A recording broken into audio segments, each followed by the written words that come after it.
Vignettes in the History of Archaeology, Episode 2, de Perth. Jacques Boucher de Crevecoeur de Perth, 1788 to 1868, found axe heads in the Somme River. He also found bones of extinct animals, and he began to argue that man had been on the earth much longer than the 6,000 years that was established by Bishop Ussher, the Archbishop of Armagh. Creation, according to Bishop Ussher, began at sunset on Saturday, the 22nd of October, 4004 BC. This was an established and accepted view within most of the world until this point. But de Perth had come up with this notion based upon his observations that the earth is considerably older than that.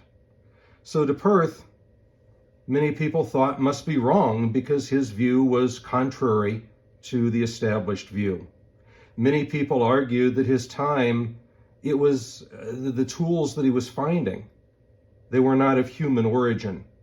Maybe they were meteorites. Maybe they were produced by lightning, by elves, by fairies, anything other than by human beings. But de Perth discovers more things. And he finds more things, more tools made in France, made in England.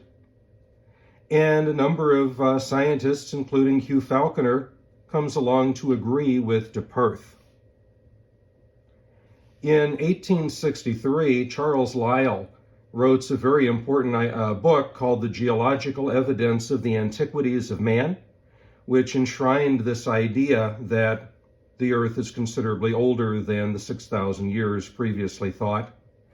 And in 1859, Charles Darwin had published his book on the origin of species, which accounted for the idea of evolution within the species, something that again takes millions and millions of years to accomplish. So based upon the work of Lyell, Darwin, Falconer, and many others, de Perth's ideas became established fact that the earth is considerably older than what we previously thought. This introduces a concept that we call deep time. Deep time is the recognition that life was more ancient than biblical scholars recognized, and that culture evolved over the course of time. Now, based upon this, archaeology went in two different directions. The first were people who were concerned with remote geological time, who studied long-term evolutionary effects, and the other were those who remained in Petrarch's tradition, which we now call classical archaeology.